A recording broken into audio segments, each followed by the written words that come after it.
Hi guys, welcome to this new video on Spark programming.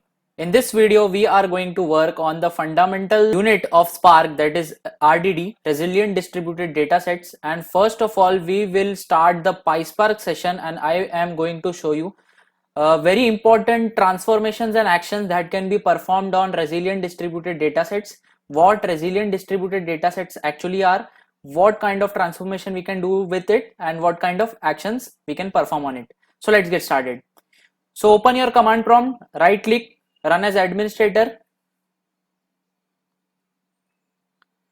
So let's zoom a little bit. Then to start your PySpark session, just write PySpark. How to install Spark I have already shown in the previous video. I'll leave the link to that video as a card here.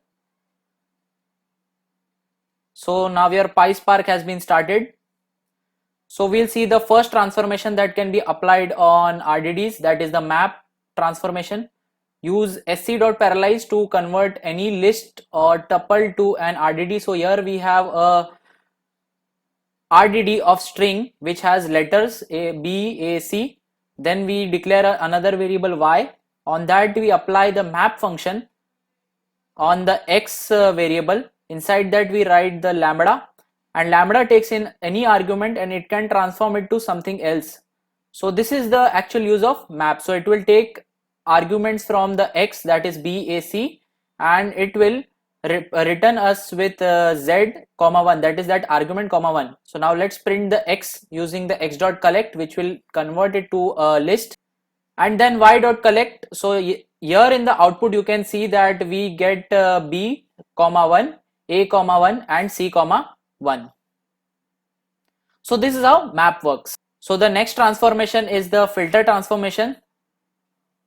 So let's create another RDD here. So this is an RDD of integers. Let's create a resultant variable y. On that we'll apply the filter, and inside that we'll pass the lambda function. It will take an argument x from every element of the x above, and we apply the modulus function, that is equal to 1. Then we print first of all the original RDD x.collect, and then we print the y.collect, which will actually give us the output in the form of list. So here you can see that we get only the elements which are odd numbers in the output. So this is how filter actually works. Next is the flat map transformation. So let's again create an RDD using sc.parallelize. So inside this RDD, it is an RDD of integers. So what flat map actually does is that it takes the argument of the RDD, and we can apply various transformations to every argument and we can print it. So here we are taking the argument x, that is 1 we'll first of all take, then we multiply it by 100, and then a constant, that is 21. So in the original RDD we get 1, 2, 3, and in the output RDD we get 1, 100, 21. And then for the second element 221, and for the third element we get 321. Next transformation is the group by. So let's create an RDD of names. So let's take some general names like James, Adam, Ban, and Joker.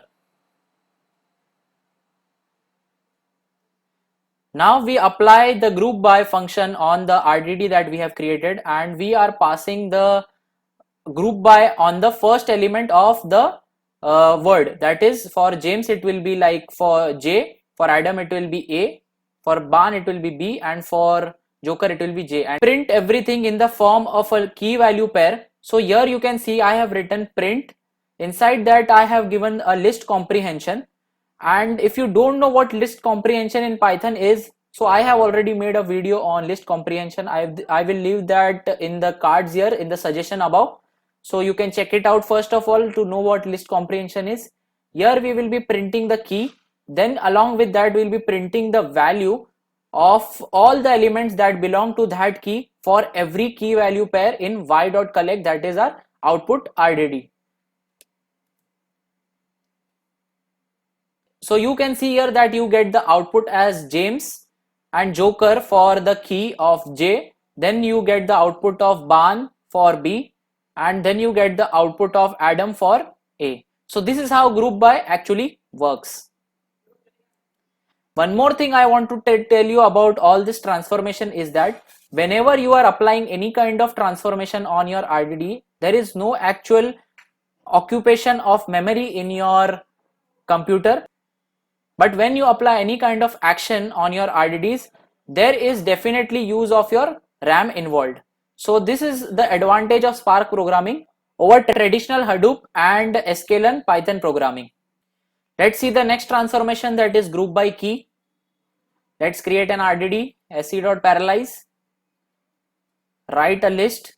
In this list, we are going to pass pairs of tuples, that is b comma 5 in the first one, then we write b comma 4, then we give b a comma 3, a comma 2 and a comma 1. So your RDD is ready. In the output RDD, we write x dot group by key. Let's print the original RDD and let's print the output here, that is in y dot collect. So here you can see that we get a result as PySpark iterable object at this memory location. So if you want to see what is inside the Y output, so you need to write again the list comprehension of a list of J at 0, that is first position, and J at 1 for every iterable output in Y dot collect. So if you write in such a manner and apply the print function to it, you will get the output here. According to the keys, we have the output segregated. For B we have 5 and 4. In the original RDD you can see for B we have 5 and 4, and we have for A 3, 2 and 1. So that is reflected back in the output when you apply group by key. So the next transformation is the sample transformation.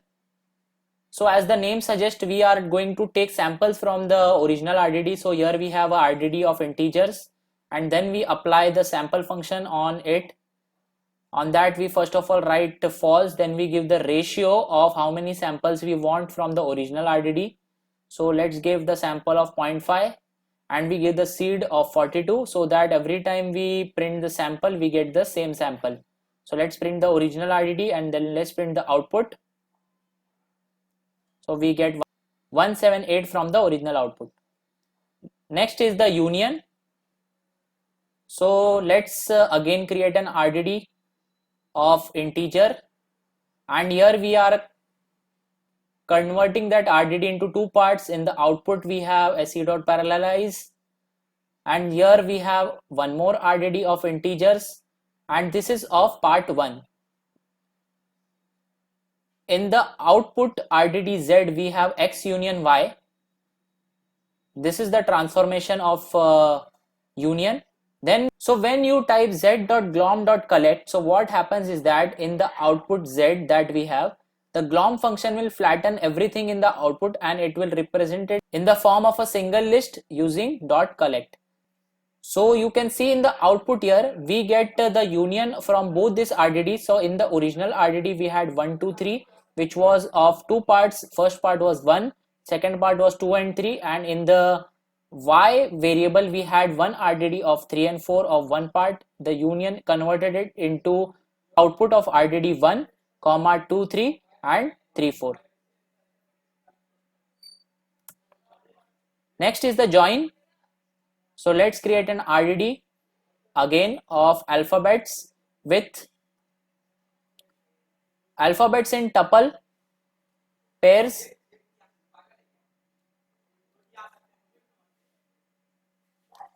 Then we have one more RDD with the same kind of pairs of tuple with letters and one integer.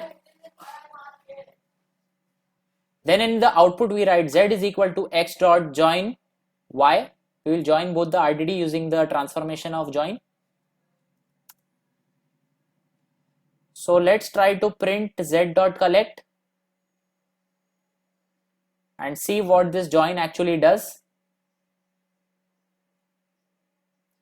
So you can see here, whenever we apply any kind of transformation, it takes some time for Spark to give us output. So here you can see that we got the output, and you can see in the above variable, you can see for B we have 2, and in the Y variable for B you can see that we have 5. So we get it in the join. For B we get a tuple of 2 and 5. For A we get 1 and 3, and for the next A we get 1 and 4. So this is how join actually works on RDDs. Next transformation is the distinct transformation. So as the name suggests, we are going to get all the distinct elements from the RDDs. So let's create an RDD with duplicate elements first of all. On the resultant RDD, we apply X distinct function. Let's now print the result in y.collect. So you see that we get an RDD of integers with no duplicate elements. Next is the coalesce. So to explain coalesce, let's create an RDD of integers, and let's partition this RDD into 3 parts. Part 1 will be 1, 2, 3, 4, 5. Now what we will do is that let's coalesce this into 2 parts. So when you see the output, it will be more clear to you. You can see here that on the X RDD, which was in 3 parts, first part was 1, second part was 2 and 3, third part was 4 and 5.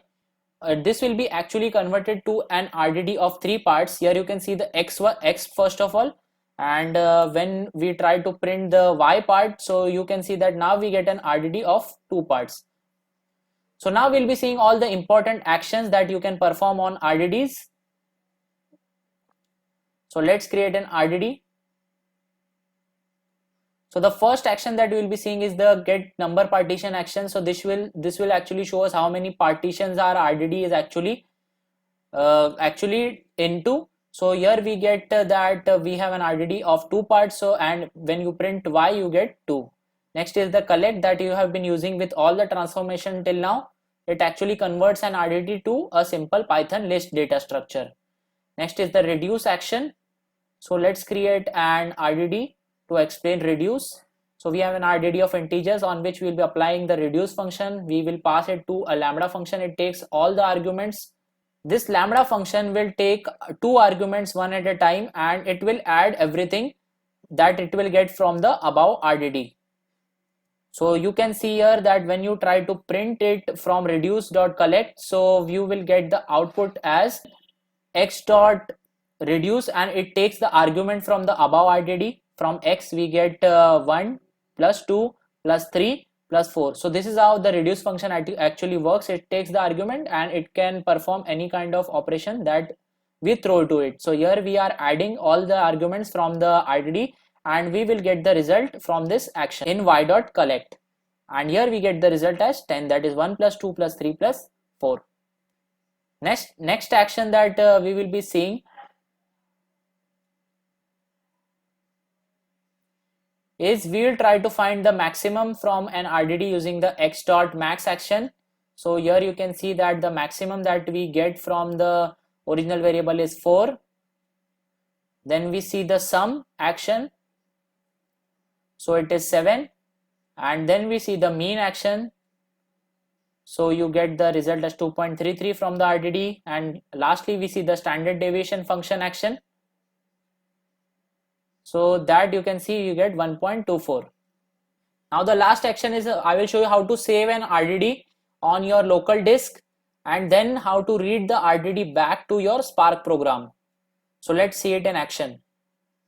So firstly, let's create a sample RDD here using sc.parallelize again. It is an RDD of integer that I want to save as a text file, and on that RDD I use the action of save as text file directly. And you need to write the path here. If you don't need write the path, at least write the name of the file that you want to save the RDD as. So here I will write something like check text and press enter. So the action is performing. Once the action is completed, let's go to our C drive. Let's go to our Windows, then let's go to System32. Because this is the path of my CMD, so here we'll check for the check text. So here you can see all the RDD has been now converted to text, that is CRC file. So if you want to read back the RDD again in your Spark program, so it is very simple. You need to just declare a variable, then write sc dot read text file and write the name of the RDD, that is check text, and then you can simply print it. So this was all about transformations and actions that I wanted to show you in PySpark on the RDDs that you can perform. So these are very limited options that I have shown. There are many other actions that you can perform on RDDs and also transformations. You can check it on the Spark website. Practice all of them so that you get a very good idea how and what all things you can do with RDDs in Spark program. So I hope that all the things that I have shown in this video are clear to you. If you have any doubts regarding this video, feel free to write in the comment section. I will definitely try to reply to them. Till then, if you like my work, please do hit the like, share and subscribe button.